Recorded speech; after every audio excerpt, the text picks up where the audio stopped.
여러분, 잠언 강의 14번째 시간인데 지난주 설교 제목을 기억하시는 분이 혹시 있으십니까? 지난주 설교 제목이 쾌락을 추구하지 말고 행복을 추구하라 였어요. 쾌락을 주는 것이 음료다, 이렇게 말씀을 드렸습니다. 행복을 주는 것은 당연히 아내라는 말이죠. 여러분, 지난 시간에 음료와의 쾌락을 누리게 되면 존귀와 영광을 한순간에 잃어버린다. 그 다음에 수고하여 얻은 영성뿐만 아니라 재물을 잃어버리게 되고, 또 나의 수고가 남의 것이 된다 뿐만 아닙니다. 은밀하게 이루어졌던 죄가 공개적으로 드러나게 돼서 수치와 모욕을 당하게 된다.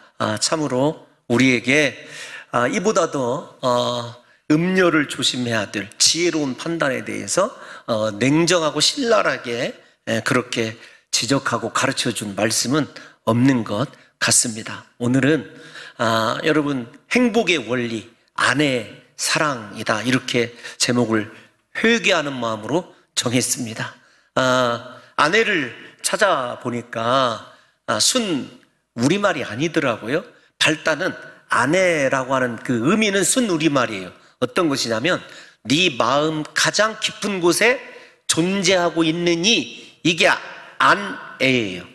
그러니까 우리 안에, 내 마음 안에, 그러니까 마음 안에 아내가 깊이 존재하고 있어요. 그러니까 얼마나 소중한 존재인지 아시죠?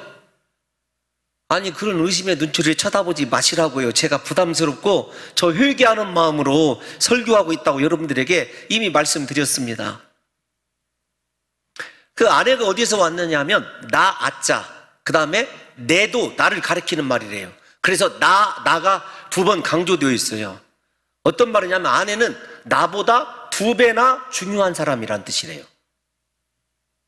점점 제가 설 곳이 없어요. 오늘은 회중이 아니라 저 뒤를 보고 이렇게, 뒷꼭지도 보이기 싫고, 이게 굉장히 아내가 이렇게 중요한 사람이에요. 그래서 나보다 소중한 나, 이게 정확한 아내의 뜻이랍니다. 저도 처음 알았어요. 진작 알았어도 별 달라질 것은 없었겠지만 여러분들에게 부탁하고 싶은 것이 있습니다. 하나님께서 지혜의 첫 실전편에서 1장에서 3장까지 지혜가 무엇인가를 우리에게 여러 각도로 설명을 해주고, 진짜 적용편에서 지혜로운 사람은 음녀를 멀리한다, 아내를 사랑한다 라는 말을 하고 있는 것입니다. 여러분들에게 아내가 이렇게 소중한 존재인지를, 그러니까 꼭 말씀을 알고 결혼을 해야 되겠더라고요. 그런데 오늘 이 아내와의 관계를 이야기를 하면서 남편들에게 강조하는 것이 있어요. 어떤 것이냐면 네 아내에게 헌신하라예요. 사랑하라 라고 하는 정도의 의미가 아니라 아내에게 헌신해야 된다. 그러니까 오늘 여러분, 그 남편들을 안 데려온 사람들은 얼마나 손해겠어요? 그러나 여기 앉아있는 남편들은 얼마나 또 손해겠습니까? 다 이렇게 파장이죠. 그럼에도 불구하고 이 말씀 속에서 가장 중요한 건 한 여자의 남편, 그 다음에 한 남자의 아내라는 말이 굉장히 중요한 말이죠. 성경이 강조하는 것이 독점적인 사랑이거든요.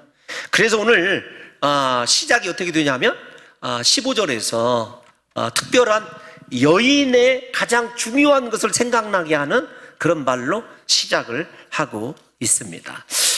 여러분, 우물과 샘은 당연히 여인, 아내를 상징하는 거예요. 그런데 이 말씀을 아가서에서도 솔로몬이 한 적이 있거든요. 먼저 아가서 4장 15절 한번 읽어볼까요? 4장 15절 시작. 너는 동산의 샘이요 생수의 우물이요. 됐습니다. 레바논에서 흐르는 시내로다, 다 여인을 샘과 물로 표현하고 있다는 것입니다.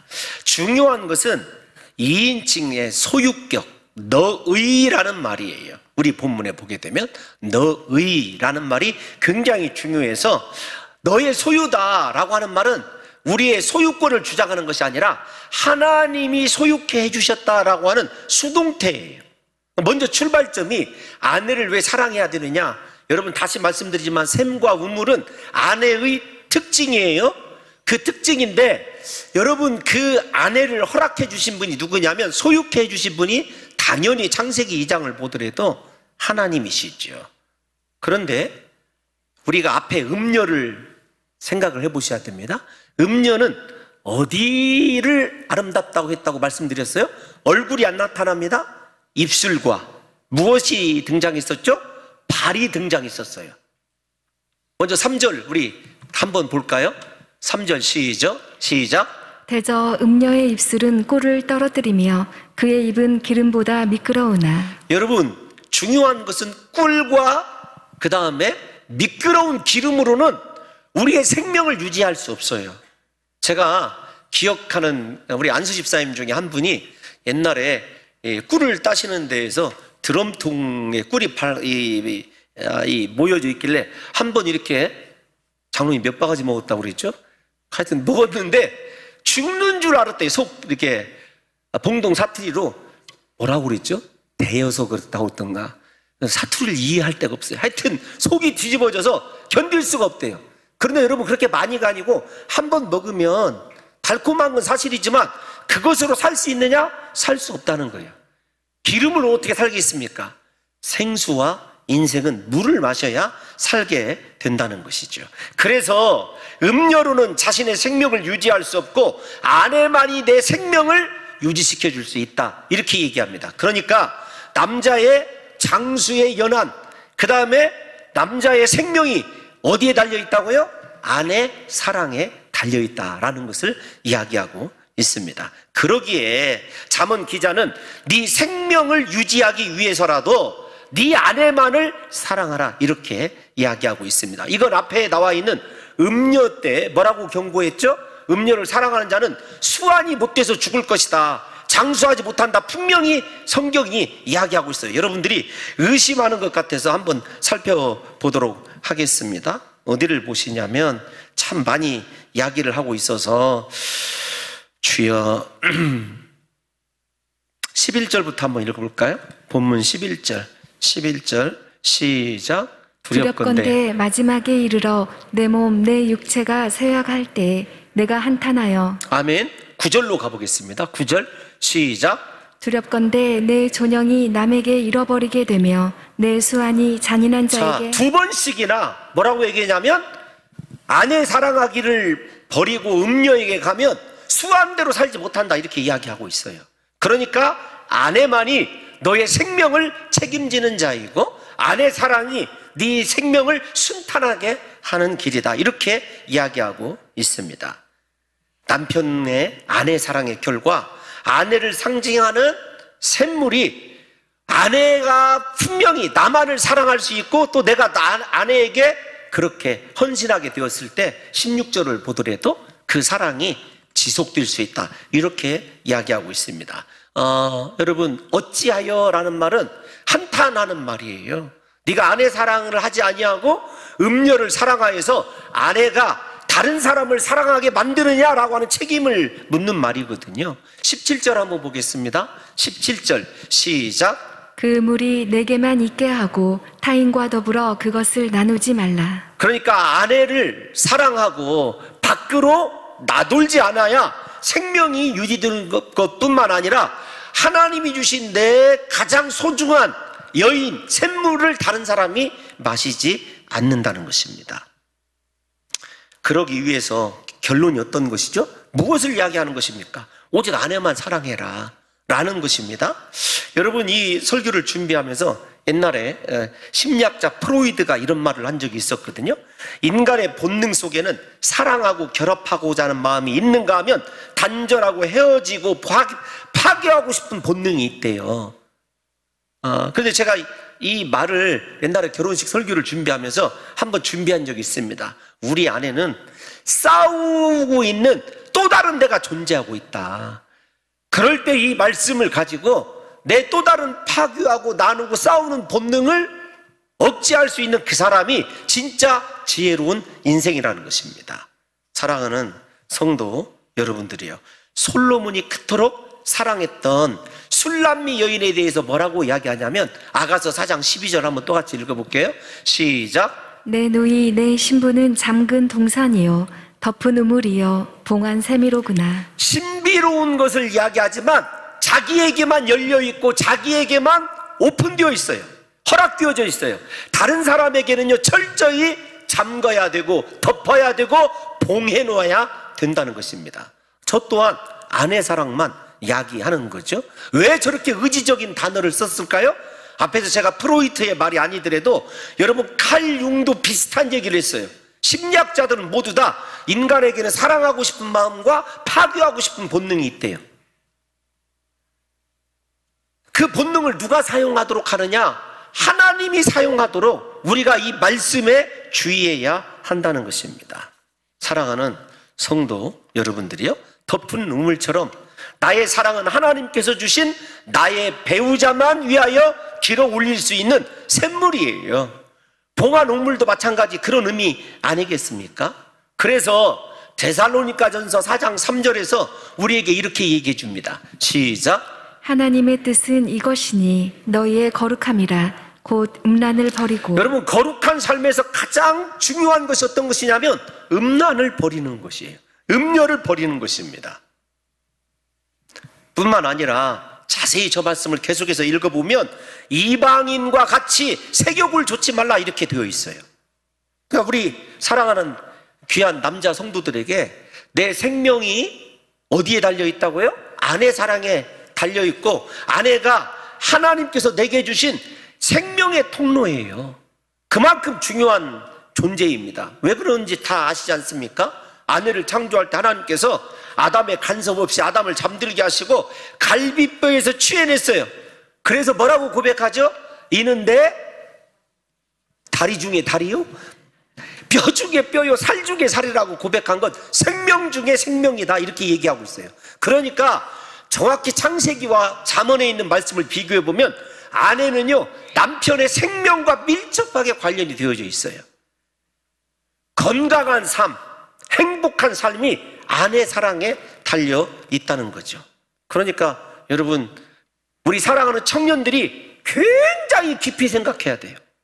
여러분, 연애하는 것은 좋습니다. 얼마든지 허용입니다. 그러나 그 연애가 진짜 결혼에 적합한 대상인지를 이성적으로 생각해야 돼요. 제가 오늘 이 기쁜 소식을 하나 들었어요. 여러분들에게 이야기할 수 없는, 제가 우리 교회 청년 하나를 위해서 기도했었거든요. 기도하고 있어요. 제가 기도한 제목이 있어요. 오늘 만났어요. 물어봤어요. 그랬더니 기도한 대로 이루어졌더라고요. 제가 감사했어요. 감사하다.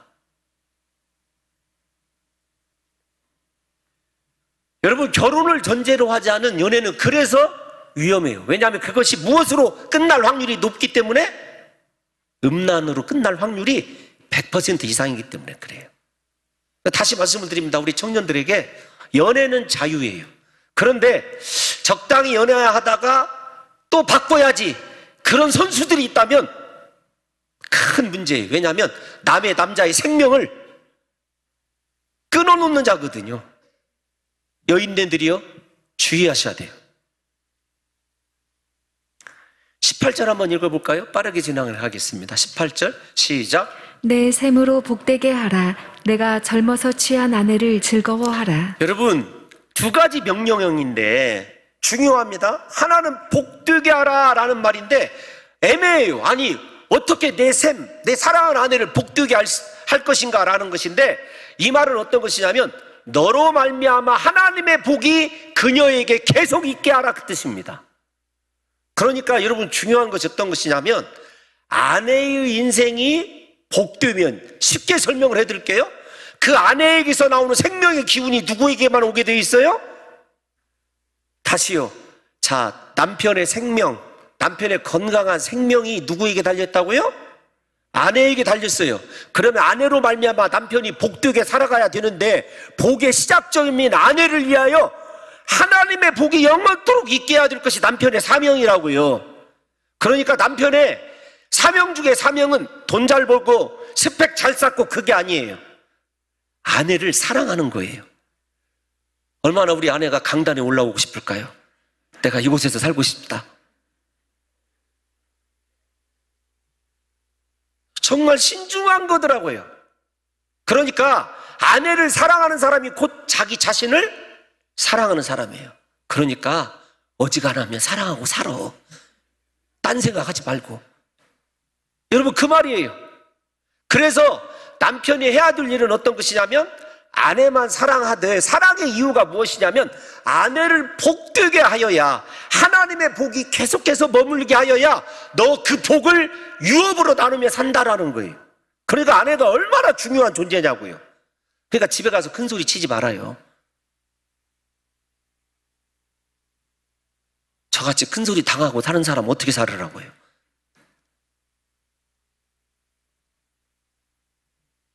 여러분, 특별히 복되기를 바란다라는 말은 히브리적 관념에서 또 한 번 이해를 해줘야 돼요. 그 아내를 통해서 복을 받게 되는 것, 그 말 속에는 두 가지 의미가 있어요. 첫 번째로는 설명해 드렸습니다. 남편의 모든 행하는 일들이 아내의 복 때문에 형통하고 평안함을 이야기해요. 두 번째, 복되게 하라, 그 말은 생육과 번성을, 자손에 관한 이야기이고 미래에 관한 이야기입니다.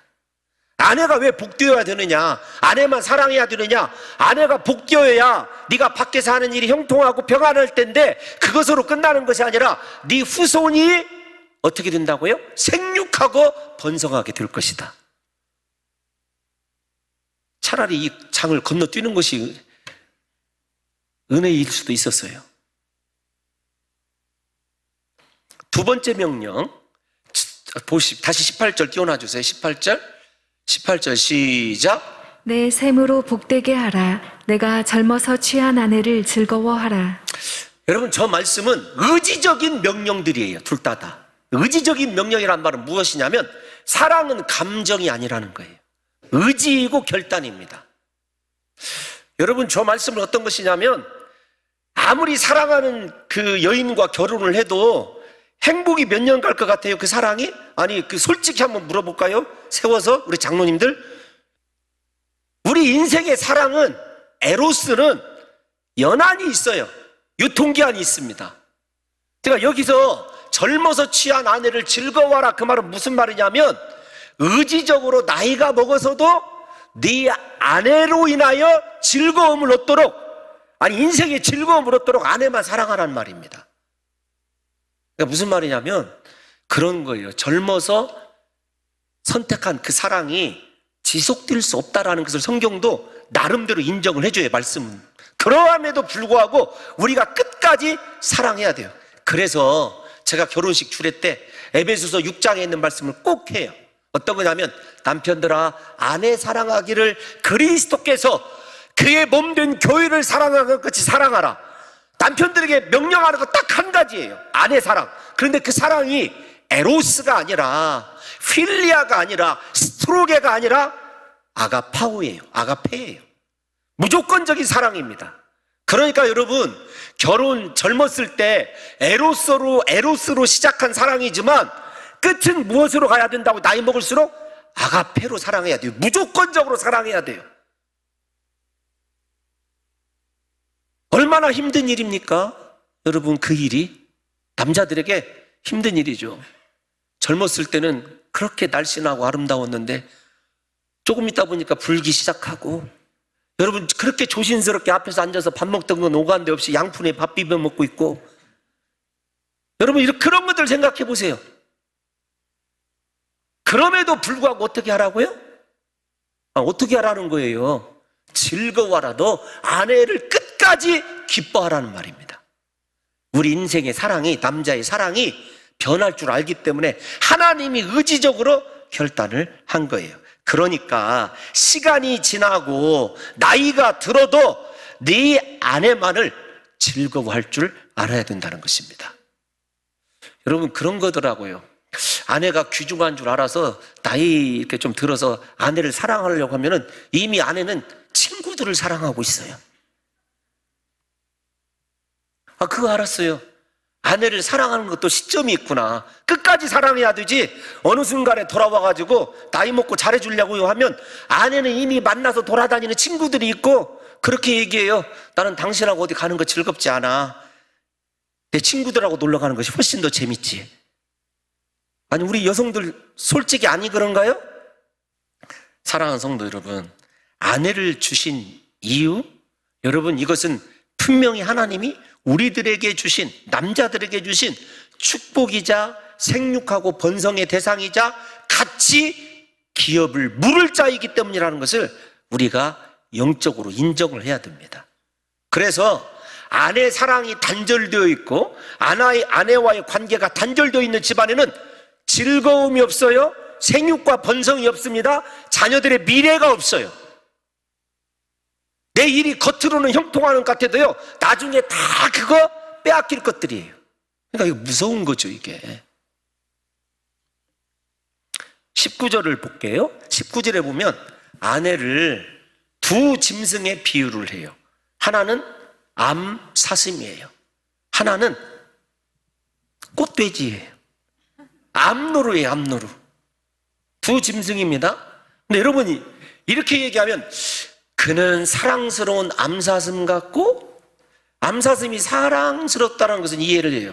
제가 이번에 우리 교역자들하고 그 한라산에서 내려오다가 노루, 한국산 진짜 사양 노루를 처음 봤어요. 사진을 막 찍었습니다. 노루를 한라산 중턱에서. 그런데 여러분 생각해 보세요. 아름다운 암노루 같다. 사슴은 사랑스럽고 노루는 아름답다라고 표현을 하고 있어요. 그냥 우리가 인간적으로 생각하면 야, 사슴이 암사슴이 사랑스러운 것 같고 노루가 아름답다라고 하는 기준이 되는 것처럼 여겨지잖아요. 아닌가요? 이 부분을 어떻게 설명을 해야 되지? 여러분, 우리는 미인을 어디에다 비유를 하죠? 짐승에 비유한다면 하마같이 아름답고 이런 얘기를 안 하니까 여러분 어디에다 비유를 하죠? 생각이 안 나요. 옛날에 미인의 기준을 뭐라고 얘기했는지가 제가 잘 모르겠더라고요. 관념이 안 들어와 있어요. 그런데 제가 왜 이렇게 이야기하냐면 여러분 구약 성서를 보면 암사슴은 여러 번 나타나요. 암노루는 딱 한 차례 이곳에만 나타나요. 왜 딱 한 차례만 단어를 이곳에 사용했을까를 제가 생각해 봤어요. 그러니까 여러 번 나타나는 암사슴의 비유에서는 아내가 모든 사람에게 객관적인 사랑을 갖는 거예요. 이 어렵더라고요. 이 부분을 해석하는 것이 잠언의 이 지혜서가 이 부분이 어려워요. 그러니까 암사슴같이 사랑스럽다라는 말은 무엇이냐면 모든 사람이 봐도 네 아내는 사랑스러운 존재예요. 그런데 중요한 것은 너에게도 그러느냐를 묻고 있는 거예요. 대부분 우리가 보면 아내보다 사랑스러운 여인은 없는 거예요. 이해가 가세요? 모든 사람도 인정한다는 사실을 나만 인정을 않는 거예요. 그것이 잘못된 거죠.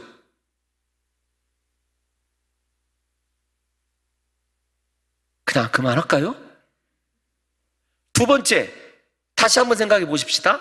암노루는 한 번 나타나는 건데 여러분, 이 아내는 모든 사람이 사랑할 만한 사람이자 그 다음에 어떤 것이냐면 가장 유일하게 아름다운 사람이다라는 것을 히브리적 관념으로 알려주고 있는 거예요. 그러니까 객관적으로 봐도 사랑스럽고 네 주관적으로 봐도 네 아내만큼 아름다운 여인은 없다라는 것입니다. 여러분 다 인정하기 싫겠지만 내 아내가 그런 존재라는 것을 이 시간 남자들은 아멘 해야 됩니다. 시작.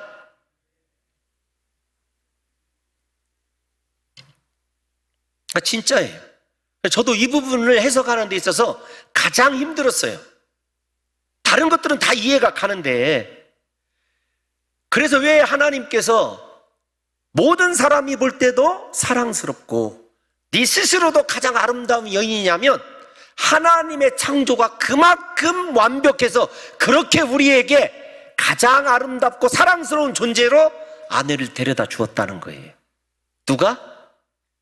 하나님이. 우리 사랑하는 성도 여러분들과 제가 분명하게 아셔야 될 것이 하나님의 창조성, 그리고 아내에게, 죄송합니다, 남편에게 그 창조한 가장 독보적인 작품을 우리에게 인도했다는 것을 아셔야 됩니다. 그래서 암노루가 이곳에 등장하는 이유는요, 아내의 아름다움의 희소성 내지는 절대성을 이야기하기 위해서 그렇다라는 것이 견해예요. 이런 생각 들지 않습니까? 이런 여자하고 살아봤으면 좋겠다. 여러분, 그 사람이 누구라고요? 멀리 있는 게 아니라 어디에 있다고요?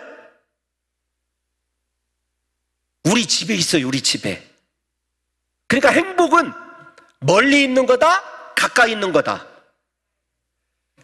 우리 여성들만 이해가 되는 거예요. 남자들은 도대체 입을 열어서는 안 돼, 이 순간에. 그래서 많이 쓰인 암사슴이라고 하는 보편적인 개념에서도 사랑받을 만하고, 네가 개인적으로 보면 진짜 귀하고 절대적인 여인을 내가 너에게 주었다는 거예요. 그래서 어떻게 하라고요? 너는 그의 품을, 여기서 품이란 말은 솔직히 해석을 하면은요, 우리 어린아이들 때문에 그러는데 가슴이에요. 항상 족하게 여기라, 이 말이 어려운 말입니다. 아니, 의지적인 말이에요, 이것도. 그러니까 마음에 안 들 때도 있어요. 그럼에도 불구하고 항상 만족해야 돼요. 족하다라는 말은 무슨 말이냐면 이 여자밖에는 없다. 어떤 사람이요? 내게 사랑받을 만하고, 아니, 사랑과 희소성인 절대적인 아름다움을 가지고 있는 사람은 이연희밖에 없다, 이렇게 얘기를 해야 한다니까요. 여러분, 그 다음에 보십시오. 뭐라고 얘기하고 있어요? 항상 족하게 여기며 그의 사랑을 항상 연모하라. 근데 우리는 반대로 되어 있어요. 아내는 언제나 남편만 기다리고 남편만 바라보고 살아가고, 남편은 밖에서 별짓 다 하잖아요. 그래서 진짜 온전한 가정은요, 남편이 아내를 사랑하는 거예요. 남편이 아내 뒤를 졸졸 따라다니는 거예요. 그럼 여러분들의 가정은 지금 잘 되고 있는지 이상한지 금방 표시 나잖아요. 표시 안 나요? 사랑하는 남편들이요, 아내에게 사랑을 항상 요구하시고 아내의 사랑을 항상 사모하시기를 예수님의 이름으로 축원합니다. 사랑하는 성도 여러분, 특별히 제가 해석해 드릴 말씀이 있어요. 어떤 거냐면, 여기 연모하다라는 말이 어떤 말인 줄 아세요? 술 취하다, 비틀거리다는 말이에요. 히브리어 샤가라고 하는 말이거든요. 연모하다는 말이. 술 취하고 비틀거리는 말이 어떤 말이냐면, 여러분, 술 취하면 제정신입니까, 아닙니까? 술 취하면 잘은 몰라도 막 아스팔트가 일어서서 덤비고 갑자기 전봇대가 나한테 막 달려들고 그러잖아요. 여러분, 어떤 것이냐면 그만큼 아내의 사랑에 정신을 잃어라, 그 뜻이에요. 연모하는 마음이. 그러니까 술에 취해 있는 것처럼 아내의 사랑에 취해서 제정신이 되지 말아라, 그 뜻입니다. 이렇게까지 권면할 줄은 몰랐어요. 얼마나 중요한 존재인지, 아내의 사랑이 얼마나 남편에게 꼭 필요한 일이면 이렇게 연모하라고 얘기했겠습니까? 남자들에게 아내 사랑보다 소중한 건 없다라는 거죠. 여러분, 20절을 보면 이렇게 이야기를 했어요. 시작. 내 아들아, 어찌하여 음녀를 연모하겠으며 어찌하여 이방 계집의 가슴을 안겠느냐. 그렇게 아름답고 생명의 복이고 네 인생의 미래이고 그런 여인을 놔두고, 중요한 건 어떤 거였어요? 암사슴같이 사랑받을 만하고 암노루같이 절대적인 아름다움을 가지고 있는 그 여인을 버리고 어찌 여인에게 취하여 빠져 있겠느냐. 연모가 두 번 대조해서 이루어지고 있어요. 어찌하여 앞에 품이라고 번역된 이방 계집의 가슴을 안겠느냐. 여러분, 특별히 이방 가슴에 이방 계집의 가슴. 아이고, 성경에 쓰여지니까 지금 그냥 하는 거예요. 바꿀게요. 인상 쓰지 말고. 이방 여인의 가슴을 안았던 사람이 누구죠? 이 저자인 솔로몬이었어요. 이방 여인을 취해서 솔로몬의 인생이 그 후가 어떻게 되었는지를 한번 생각해 보세요. 빠르게 지나갈게요. 21절 한번 보겠습니다. 21절 시작. 대저 사람의 길은 여호와의 눈앞에 있나니 그가 그 사람의 모든 길을 평탄하게 하시느니라. 우리의 모든 길 하나님의 눈앞에 있습니다. 하나님이 다 보고 계셔요. 하나님께서 그 사람의 모든 길을 평탄케 하시는 이유가 어디에 있다고요? 아내 사랑하면 평탄케 되어 있어요. 그러니까 집에 들어가셔서 아내를 사랑하시기를 예수님의 이름으로 축원합니다.